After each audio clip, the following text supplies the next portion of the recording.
Good morning, good afternoon, and good evening around the world. Welcome back to the channel. My name is Blackjack. Today, as always, I'll be doing a YouTube deck tech from the comment section for you guys. If you're interested in having me put a deck together for you or help you tweak a list you're trying to work on, I'm looking for any of the 5 metrics in the comment section.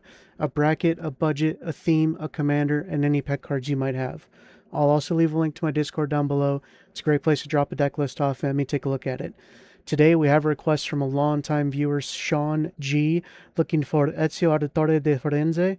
This is a 5-color assassin deck, obviously based on Assassin's Creed. The commander is helmed by Ezio, who is a colorless and a black for a menace human assassin 3/2.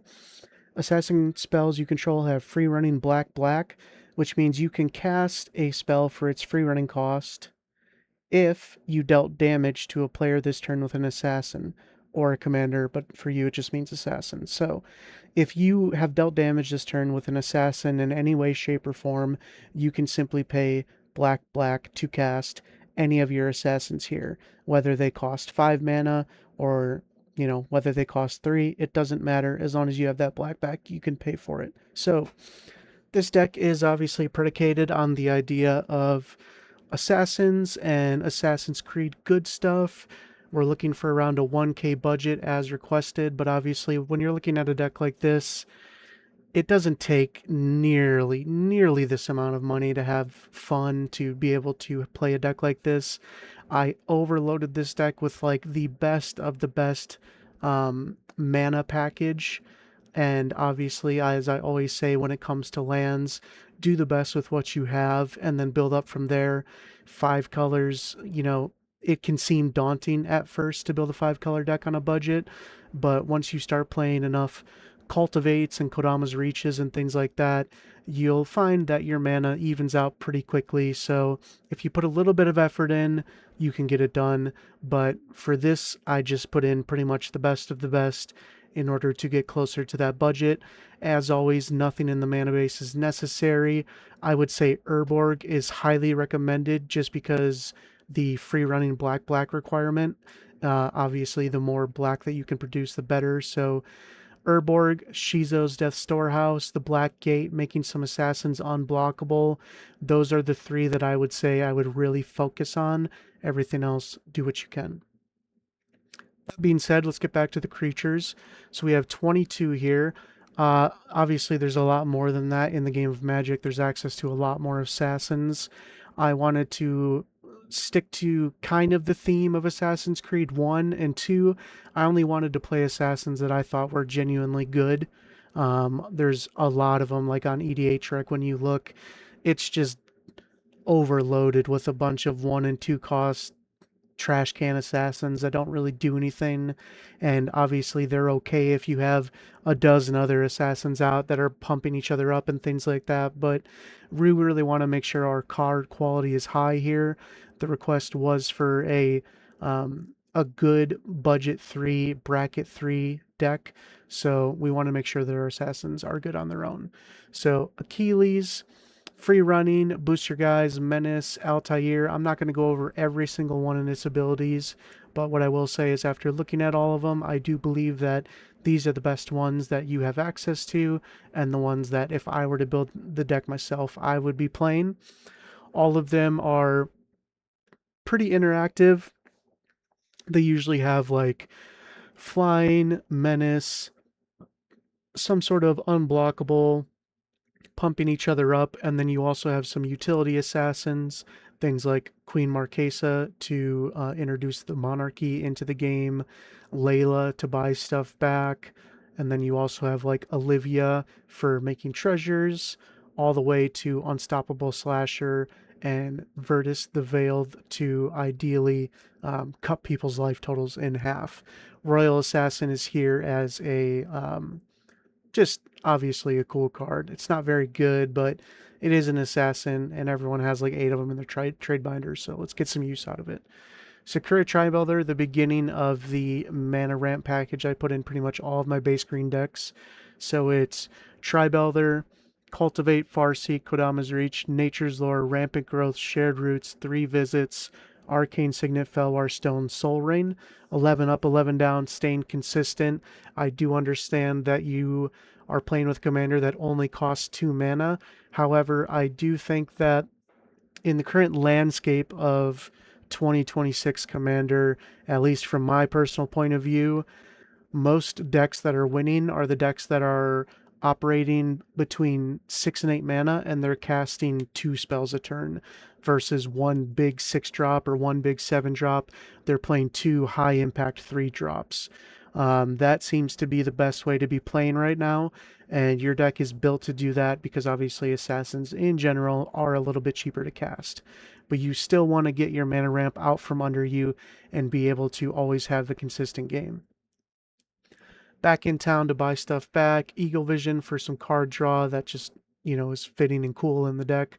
Replaceable for sure, but I wanted to have some theme of the cool Assassin's Creed cards in here. Overpowering attack to get a second attack with free running. Raise the Palisade as a one-sided board wipe. Getting into instants, so we do have 2 game changers here. You could easily add a third. You could add a Smothering Tithe or Aristic Study or whatever you have laying around. I just put the 2 in here that I think were kind of non-negotiable if you were going to play game changers. Obviously, when you're playing an assassin deck or any deck that's built to deploy a lot of creatures and try to deal combat damage, you are always committing a lot of things to the board. So, as I say in all these videos, we want to be playing protection spells for our creatures, so that way we don't get board wiped once and we're just completely put out of the game. Things like Teferi's Protection, Deflecting Swap, Fierce Guardianship, Flawless Maneuver, Heroic Intervention can all help protect your creatures and your stuff. Desynchronization is another one-sided board wipe. Artifacts, so we have a lot of consistent card draw. Bident of Thassa, Chronicle of Victory, and obviously Chronicle of Victory and Vanquisher's Banner will both act as pump effects for your assassins, but are also in here because they can also draw cards. So Bident, Chronicle, you also have Vanquisher's Banner, and then Coastal Piracy, Guardian Project, Kindred Discovery, Black Market Connections, and Reconnaissance Mission.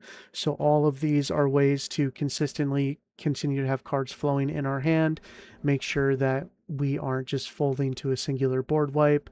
Black Market Connections notably is cool is because you can make shapeshifters, which are assassins. And then Kindred Discovery gets you draws on the way in and through the combat damage. So kind of doubles up for us. Other artifacts, we do have Haystack. One of the coolest things in Assassin's Creed is obviously jumping off rooftops and landing in a haystack. So this card's decent, but even if it wasn't, I'd force it in here just because it just is perfect on theme. Brotherhood of Regalia, much the same, making something unblockable. We do have Quetus Spike, so the reason that this is in here is to cut people's life totals in half. I don't expect to win with your commander's secondary ability very often. I don't even think it's that good, but I do think that one way we can weaponize all of these 1, 2, and 3 power assassins that don't feel super scary on their own is by attaching these cards that say, if they connect, you're losing 20 life. People are going to get a lot more scared and put a lot more respect on your name, I think, in that case.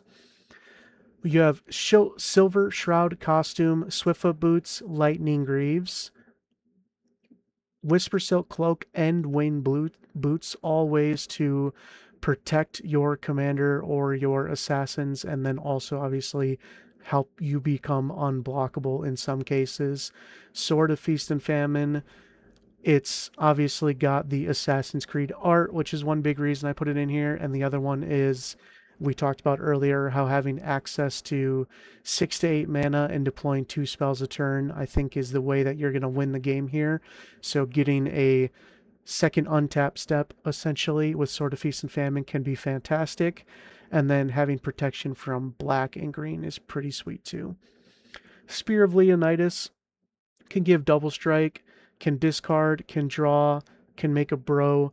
Really just in here to be fetched with the assassin that can grab it. I'm not can't remember which one it was. Which one gets the spear?